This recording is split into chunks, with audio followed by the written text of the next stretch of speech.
In this video, we're going to graph the cosecant function with multiple transformations. Here we have y is equal to cosecant of 3x plus 1. And we want to graph the cosecant function with multiple transformations. So the first thing we're going to do is we're going to look at the parent graph of cosecant. But before we do that, we want to look at the parent graph of sine, because it's much easier to graph sine knowing that cosecant is equal to 1 over sine. So we're going to graph the original graph of sine. And I'm going to use our known angles. So we have pi over 2, pi, 3 pi over 2, and 2 pi. And now I'll go into the negative direction. We have negative pi over 2, negative pi, negative 3 pi over 2, and negative 2 pi. And here we have 1 and negative 1. Now we know that sine of 0 is 0, so I'll put a dot there. Sine of pi over 2 is 1. Sine of pi is 0. Sine of 3 pi over 2 is negative 1. And sine of 2 pi is 0. And I'll just go ahead and connect the dots.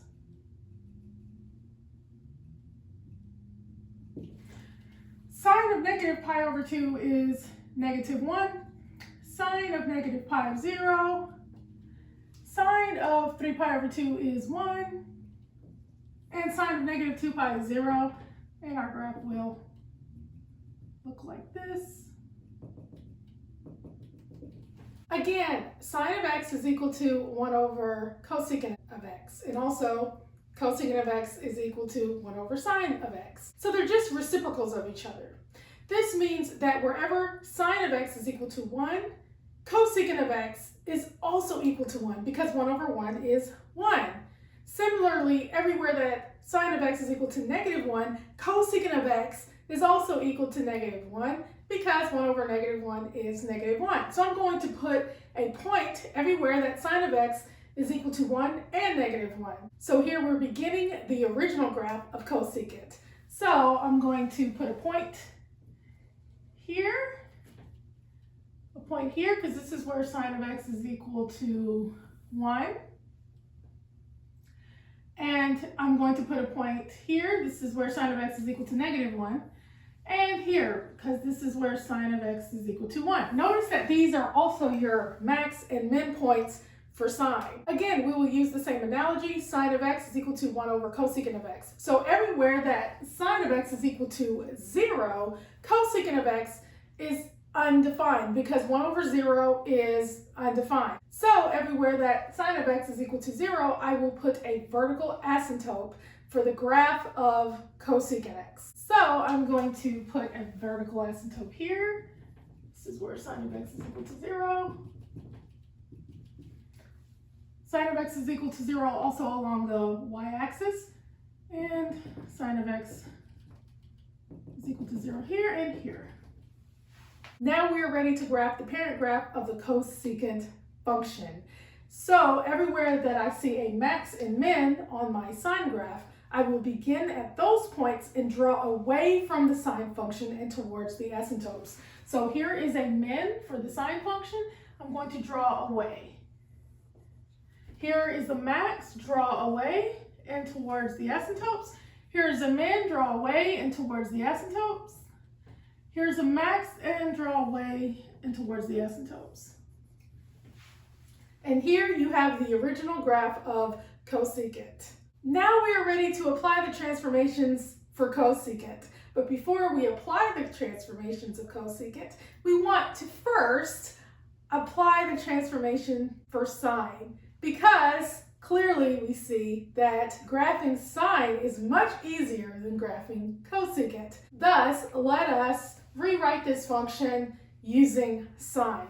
So I'm going to say y is equal to sine sine of 3x plus 1. So now we're just going to completely forget the cosecant function and we're just going to graph the sine function. Then we will graph the cosecant function. Now we want our sine function in the form y is equal to a sine of b x minus c plus d. So I'm going to rewrite my sine function so that it looks like the standard equation.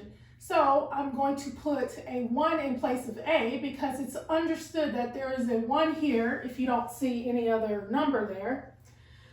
B is my 3, my c is 0, and d is obviously 1. So I'm going to say y is equal to 1 sine of 3 x minus 0 plus 1. Now if you can't see it right away that we have a 0 here, try going backwards. If I were to distribute the 3 throughout the parentheses here, we get 3x, which is here. 3 times 0 is 0, so it's nothing. So 3x plus 0 is just 3x. So we go back to our original function. So when in doubt, go backwards and see if you end up with where you have started. Now we can identify our parts. The absolute value of A is equal to 1, B is equal to 3, C is equal to 0, and D is equal to 1. Now where does all of this fit on the graph? Well, we need to find out our new values along the x-axis, but we're going to have to first compute the period. So let's do that. The period is equal to 2 pi over b. Our b is 3, so it's going to be 2 pi over 3. And our x scale is equal to period over 4. So our period is 2 pi over 3, and we divide that by 4. That's going to give us 2 pi over 12, and if I reduce that, that gives us pi over 6. Now, what does the period in the x scale mean? The period is the length of one complete cycle. So starting from 0, we see that we get one complete cycle here. And again, starting from 0, you get a complete cycle going this way. So we basically say that we have graphed the parent function over 2 periods. So since everything is compressed, we have a period of 2 pi over 3. Whereas with the parent graph, we had a period of 2 pi. Now we're also going to graph the transformation function over 2 periods. Our x scale is the increment value along the x-axis. As you can see with the parent function, the increment values go at pi over 2 increments. So we have pi over 2, and then pi over 2 plus another pi over 2 is pi. We have pi plus another pi over 2, which is 3 pi over 2. 3 pi over 2 plus another pi over 2 is 2 pi. So we're going to go at a new x scale of pi over 6 increments. Now, we always begin our graph at C. Our C is 0. So we're going to say begin at C. Our C is equal to 0. Now we're going to start from 0 and add increments of pi over 6. So I'm going to say 0 plus pi over 6 is equal to pi over 6. Now from pi over 6, add another pi over 6. Pi over 6 plus another pi over 6 is equal to 2 pi over 6. We will reduce at the end, so bring it over and add another increment. 2 pi over 6 plus another pi over 6 is equal to 3 pi over 6. 3 pi over 6 plus another pi over 6 is equal to 4 pi over 6. Now let's go ahead and reduce.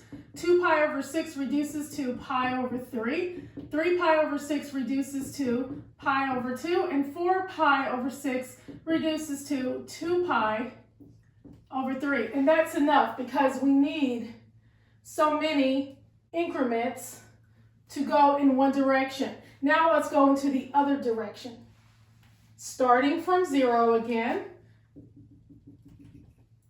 0 minus pi over 6 is equal to negative pi over 6. Negative pi over 6 minus another pi over 6 is equal to negative 2 pi over 6.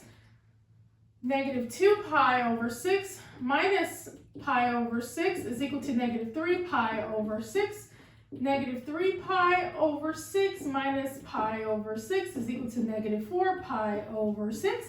Let's reduce our fractions. Negative 2 pi over 6 reduces to negative pi over 3. Negative 3 pi over 6 reduces to negative pi over 2. And negative 4 pi over 6 reduces to negative 2 pi over 3. So now we have our placements on the graph. So 0 is a placement, pi over 6, pi over 3, pi over 2, 2 pi over 3. That's going in one direction. And then we'll put negative pi over 6, negative pi over 3, negative pi over 2, and negative 2 pi over 3 going in the other direction. So let's graph that. Let's put these values on our graph. So we have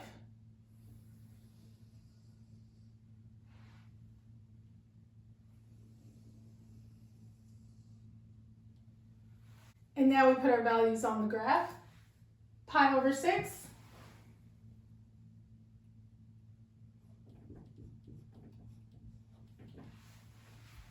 pi over 3, pi over 2,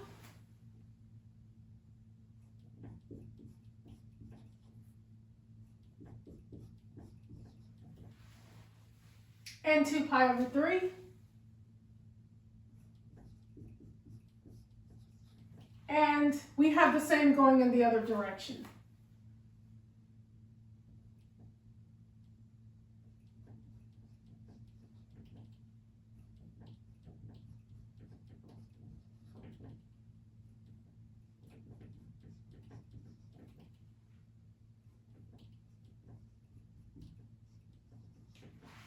Now let's take care of our y-axis. Let's go ahead and put values of 1 and negative 1. And we also want to add 2, and I'll explain why in a minute. So here we have 1 and 2. And here we have negative 1. Now with the parent graph of sine, our high and our low is at 1 and negative 1 respectively. However, everything is being shifted up 1 unit. So everywhere that you see a 1 will be increased to a 2. And everywhere that you see a negative 1 will go up 1, which is at 0.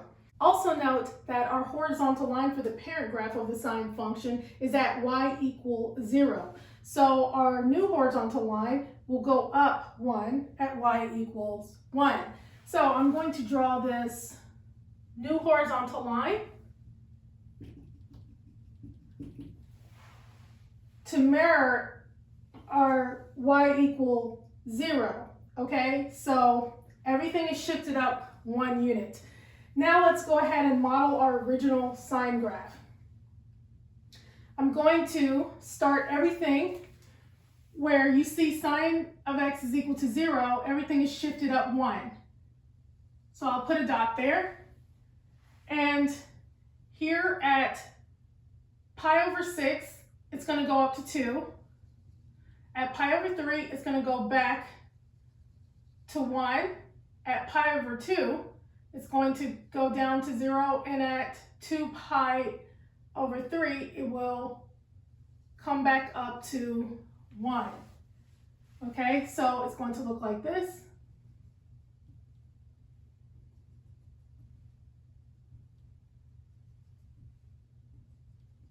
So notice I'm modeling my parent graph, but it's shifted up 1.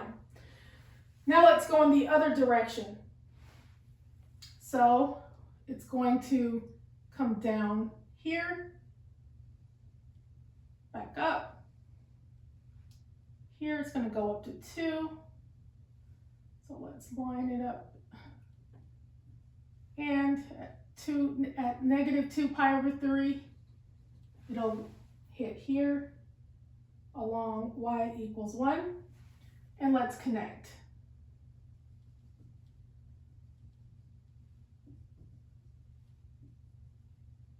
So you see, I'm modeling my parent graph of sine. We're almost there. Now we need to graph the cosecant function with the transformations. So first off, we know that we could put a point everywhere that you see a max and min value. So for the cosecant function, I'm just going to darken up all of the max and min values for sine with points. Now remember, in our parent graph, everywhere that sine of x was equal to 0, we put vertical asymptotes there. However, everything is being shifted up 1 unit. So now we're looking at everywhere this function is equal to 1, and we will put vertical asymptotes there.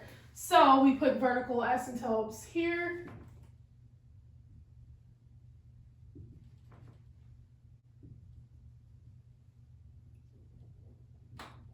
Kind of not lined up, but you get the picture.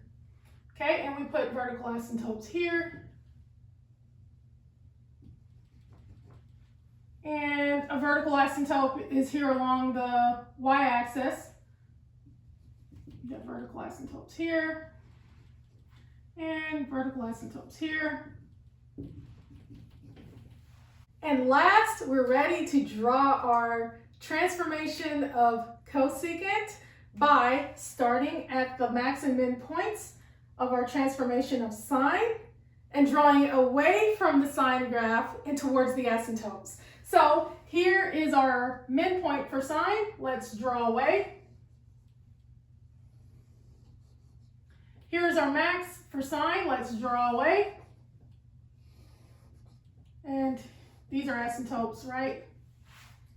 Here's a min for sine. Draw away. Here's a max for sine. Draw away.